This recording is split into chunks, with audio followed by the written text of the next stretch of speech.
welcome. You're watching NDTV Profit. I am your host Varsha Chandnani. I'm standing in front of Supriyra Lifescience's facility. Let's see what are the capex. What the capex that company is doing. Let's understand from the management what are the growth prospects going forward. We'll speak with management and deep dive into the company. So let's go. API is the main ingredient in the medicines that we use every day. Supriyra Lifescience is engaged in manufacturing of APIs and has a niche product basket of 38 APIs. Company has a global footprint that extends across 86 countries. We at NDTV Profit visited their plant at Lote Parshuram in Ratnagiri district, Maharashtra, which is spread across 23,806 square meters. Company has undergone significant expansion, introducing new facilities within their existing premises. The facility has R&D team of 26 scientists focused across the value chain of API process development. Supriyra Lifescience was listed in 2021 and we asked Dr. Satish Wagh, Chairman and Managing Director of the company, about its journey. So sir, it's been like 3 years. In December 2021 you listed, and so what has been your journey and what are the changes that you have seen after listing in your strategies and your business? See, business as far as it's concerned, I always believe that anybody would like to be on the #1 position in API manufacturing. You should never depend upon the intermediates also. You have to do complete backward integration. Then the customer is always satisfied with you because he understands that there won't be any disruption in the supply, which is my main motto, and I'm going ahead with the same thing. And sir, so post-listing, what were the changes that you made in your business when it comes to adding of new products or changing the strategies? Or like you said that as far as I know, you are backward integrated in 12 or 13 of the products, which makes top contribution. So any changes that we have seen in sense of strategies after listing? See, after listing, of course, there are major changes because the angle which the industry is looking at you is a different angle. You have to be a professionalism. You have to bring good professional people in the organization, and company has to give a target and should plan next 5 years vision. That is much more required as far as the listing is concerned. And after listing, I'm looking at that and I'm going ahead. So, sir, now speaking about your new facility that you're scaling up over here where we are standing, what are the products that you would be concentrating on, and when can this facility be online? See, basically wherever we are strong, we always try to increase the basket. Our main focus is always on anesthetics. So there is a wide range of anesthetic which we are working on it, and we always look that wherever we bring any anesthetic or any API, see, API is manufactured by everybody. But my vision and my focus is that with manufacturing, you must have a substantially good sizable profit, that is EBITDA, which I was taught by the chairman of Saraswat Cooperative, by Mr. Eknath Thakur. When I met him, he understood me and he immediately said, Mr. Wagh, you must understand the balance sheet and the EBITDA. So that EBITDA word is in my brain. So I always tell my people, we manufacture good niche products where we can become very strong. We can go up to backward integration. Now we look for a forward integration also in the solid dosage form for our own APIs, where we see that the formulation unit is coming up in additional Ambernath, and that will start by September 24. Validations, of course, will start earlier, but the things will be started rolling out by September 24. And sir, so China has been your, pre-COVID, China was your top contributor when it comes to revenue. But after what happened, during COVID, you shifted from China to European markets. And now, if I'm not wrong, European markets contributes almost 47% of your revenues. So now, are you gonna go back to China because now things are like settling up, or you're gonna expand into different geographies? See, no, not at all. We are expanding in China. Only the one product which we were depending upon China, today also we cater to that China market. But of course, little EBITDA margins have gone down. But it's a temporary phase because China also needs good GMP manufacturing sites. I'm very happy to say that Supriyra Lifescience site at Lotte was audited by China CFDA, and with minor observations it was cleared. So we understand what Chinese authorities require, and we are working with 4 or 5 other products which we are already registering in China, and we are confident that these all 3-4 products along with our old product, we will take some percentage of business with good margins. But we cannot depend upon one country. We have to focus on many more countries where you can go with a big way. So Europe, now we are concentrating more in Brazil and the Latin American market. As I told you, we just cleared ANVISA site with 0 findings. It's a good opportunity in Latin America, that is in Brazil, because the ANVISA has come with the rules and regulations that they need the current supplier of API who are coming from China with a GMP track record. And this is very less in China, which is giving advantage to us for more and more our APIs to penetrate into Brazil and few Latin American countries which are connected with Brazil. Okay, and sir, one more question I had was, you are top exporter in. I mean, you export a lot when it comes to your top 3 products, and you've got good market share in that. But my point is, what is that moat, that competitive advantage that other players are not entering into those products? So any kind of moat that you have, especially in those top 3 products where you have huge market share? Yes, I will tell you. First is a total backward integration. Second, if you see Supriya's site for almost more than 12 years is a USFDA site. It has 28 accreditations, and whenever one company focuses for vendor approval to any company, they look with a long vision, because they don't have people to continuously send and get audited. They would like to see that the company is getting audited and they get more and more APIs manufactured from that site. So the people who are working in the purchase in the various of companies, they want one source to give 4, 5, 6 products, so the audit is less. And the confidence, Supriya is 39 years in the business. That's the confidence. Supriya sells 87% in the global market is in exports. So you can understand the quality and sustainability and continuous supply is the main motto of the company, which the suppliers or our customers is accepted by us. And sir, last question would be to you, this Red Sea crisis that we are seeing, any impact on your business, considering you export almost like 70-80% of your business is coming from export? Yeah, this 87%.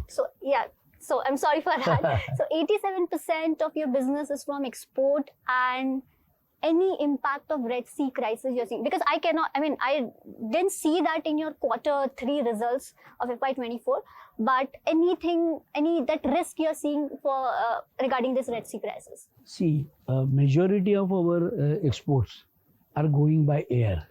Some of the exports are going also, like Brazil and Latin American by sea. But wherever we are getting these problems, the customers are voluntarily coming up and are asking how much contribution they should do excess to pay the freight.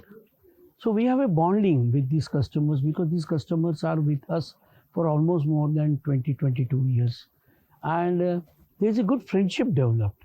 See, business is of course required, but besides business, friendship is a must, because that strengthens the relations between the two companies. And I strongly believe on that. That was Chairman taking us through the journey so far. From the journey to the road ahead, Let's understand the company's growth drivers from the whole-time director, Ms. Saloni Wagh. Before speaking about business, I just want to ask you this question. So in chemical industries, and as far as I have seen, this is a male-dominated industry, especially from the technical side. So what were the challenges that you faced? Because you're doing really good. So what were the roadblocks that you had? What were the challenges that you faced? So, like you rightly pointed out, the chemical pharmaceutical industry is very male dominated, specifically the technical areas like production, quality, they are more male dominated. I think one of the biggest challenges was to sort of explain to everyone and to establish myself that yes, I have the said knowledge and I'm able to perform. So I think that kind of acceptance to get from my own team initially was difficult. But, I learned from them literally from the shop floor. I spent a lot of time at the factory. So when that happened and when they saw that, I'm now able to grasp very quickly, I sort of got that acceptance and that respect from my own team. So I think acceptance was one of the most difficult things to get in a technical field. That's great. I am actually a big fan of you. So now coming back to business, Saloni. So I want you to walk me through the CDMO and CMO space that you are venturing into. Currently, is there any revenue contribution from the same? And going forward, how you're seeing this business and any customers that you have acquired? So currently, so as far as CMO, CDMO goes, I think Supriya is one of the right companies for this kind of opportunity, especially because we have the kind of regulatory approvals. We are present across 100 countries. We already have a customer base and we have an impeccable reputation when it comes to quality. So I think we are the right candidate for a CMO opportunity, which we are seeing in terms of business and the opportunities that we are getting. Currently, CMO does not contribute anything to our revenue because most of these opportunities are fairly new and they are under development. But you will see that in the next, I would say 3 to 4 years, almost 15 to 20% of the revenue will be contributed by the CMO, CDMO opportunities that we have. Okay. And one of the large ones which I would like to mention here is the one that we announced a couple of months back, which is with a European company called DSM Firmenich. It's a long 10-year-old contract where we would be the sole suppliers for a vitamin product. So we have co-developed the product with them and we would be their contract manufacturers globally for this product. This particular contract in the next 2 to 3 years would generate a revenue of about 60-70 crores per year. Oh. And it's a 10-year contract. So that's a sizable contract. So revenue visibility is there, absolutely, yes. So Saloni, talk to us about your new business segment, that is dosage filings. Correct me if I'm wrong, you are doing capex in Ambernath for the same. So how you are expecting this business in coming few years? And also, will this be an import substitute product? Because as far as I know, China has been dominating into this product. So please let us know about that.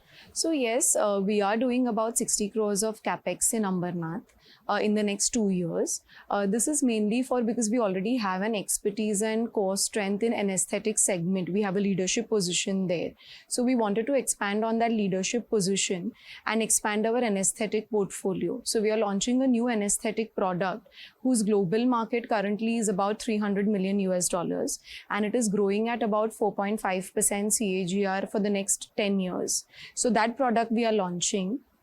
And the initial target is that in the next 2 to 3 years, at least 20% of that market share we should get. The finished dosage comes because this particular API itself is bottled as a finished product. So we are setting up a bottling line in Ambernath.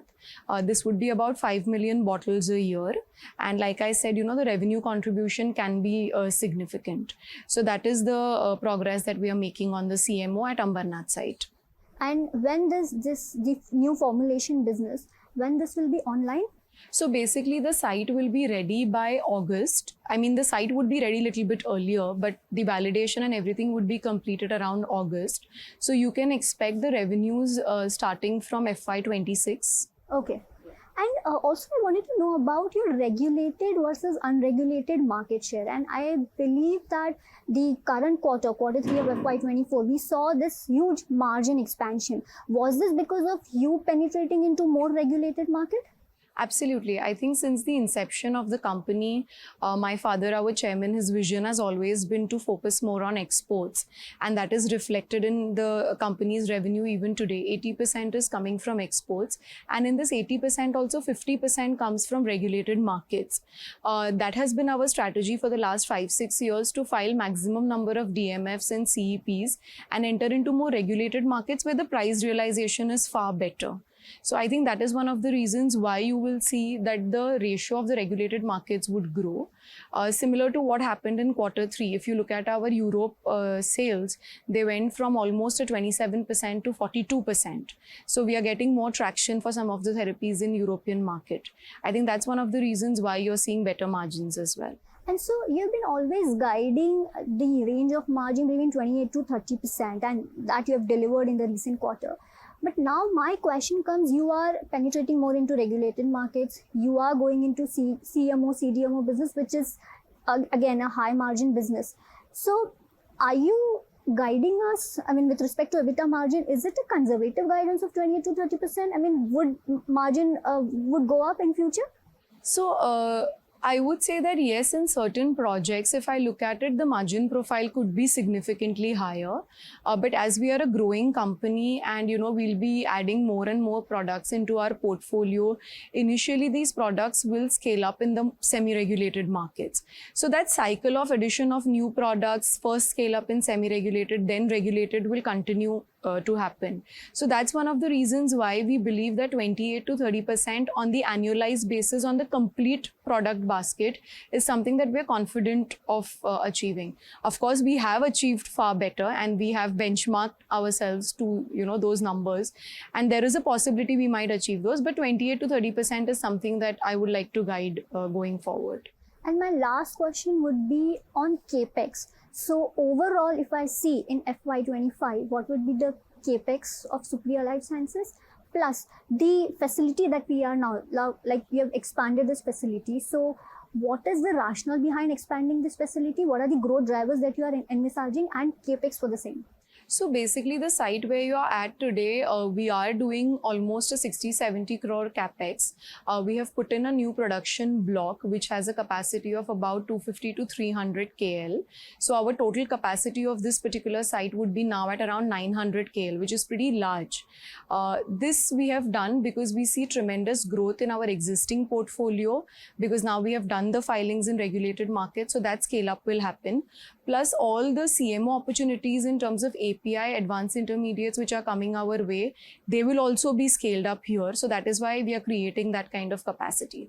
Ambernath, like I said, in the next 2 to 3 years would be around 60 crores again. So if I have to give like a 2-3 year guidance, you can expect about 100 crore capex to the tune of that. Oh, that's great. So I would say Supriyra Lifesciences is into capex mode for us. Absolutely. I would say they are into a growth mode. We are into a growth mode. And the capex is done to service the growth that we are envisaging. But how were the financials and what lies ahead for the company? Krishna Raghunathan will help us understand Supriyra Lifesciences growth targets. So now, as you know, that Supriya is doing a lot of capex, and I would just want to know whether this capex will be led by debt or internal accruals are sufficient to cater this on. See, as of now, my profits are in the range of around 120 to 150 crores. So, and my capex would be in the range of around 100 crores every year max. So, I think I should be able to manage out of my internal accruals, and might be if I see down the line after a couple of years, we might look at debt as an option if at all, if all the formulation ideas, what we are thinking is going to work. Then I think we might go in for a debt, but that should be around 2 to 3 years down the line, not immediate. Okay, so no debt. Yeah, in the immediate future. And sir, my next question would be for FY25, what sale number, or for that matter, what is the growth that you are expecting in terms of revenue? When you looking at the top line, I think we will be growing somewhere around 20 to 23%. I think you can safely assume around 20 to 21%. That would be the growth which we will be looking at. And also, Supriya has a target for 1,000 crore sale. So when when you're seeing this number in your top line, by when can I expect this 1,000 crores of sales? Should be in FY27. I think that was the plan which we had committed and that we are sticking to still. So that is 3 years down 3 the years line. down the line. And sir, we do know that Supriya has been guiding for about 28 to 30% in terms of margins. But if you see in current quarter, your cost of raw material has gone down. I guess it was 39% with respect to revenue versus 48% last year. So how do you see this number going forward? See, on the margins front, gross margins front, it would be very difficult to guide because see, it depends on molecule to molecule and also the sale mix also determines that number. So this is not an easy number to be what do you call guide. So that's why we are guiding on the EBITDA side, wherein which we are always saying that we will be making around 28 to 30%. Gross margin guidance would be very difficult, Varsha. Okay, sure. And sir, considering CapEx, so now we do know what our sale number will look like. We do know EBITDA number, how it will look like. But considering we are doing a lot of CapEx, so there's a depreciation which will come into place. So, please help me understand this. Will your PAT be suppressed for maybe short term or for 2 to 3 years? There would be some short-term suppression. See, to mitigate this, what we are also trying to do is we are doing the formulation part phase-wise.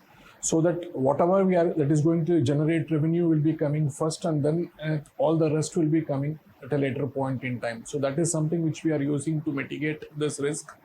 But yeah, there will be a slight dip, if at all, if possible, on the return on equity or any of the other ratios for a shorter period of time. Okay. And sir, I just wanted to know about, since we are a B2B business, we need to keep inventory, a lot of inventory when it comes to raw material and finished goods. How do you manage working capital? Because in FY23, your inventory days were quite high. Correct. So how do you manage this? What are your strategies when it comes to managing working capital? See, when it comes to working capital, specifically in FY23, we had got a lot of materials from China and we had kept. I think that was an aberration. In fact, a couple of quarters ago, we had guided that we will be able to correct this. And specifically in December quarter, we were able to correct this inventory. Inventory days were back to somewhere around 134 days. So I think we will be having around 150 days of inventory. I think that would be a safe bet to have. Okay, and so my last question would be, I want to know how you look at return on equity per se for maybe for next 2 to 3 years. How your ratios will look like? See, all the other ratios will be perfect. I don't think we will have problems on liquidity or any problems on the EBITDA margins. Only the return on equity might fall a bit, and also the asset utilization will be falling a bit till the time we are, the capacity utilization is going to be around say 70 or 80%. So once on module E as well as the formulation plant, we are reaching the capacity, I think we should be back to our asset turns somewhere around 2.6 to 2.7x. I think that should be a possible number. 2.7 to 2.8x is the asset turnover that we can always achieve. Great. Thank you so much, sir. Thank you so much for answering the questions. I wish you all the best. Thank you, Varsha.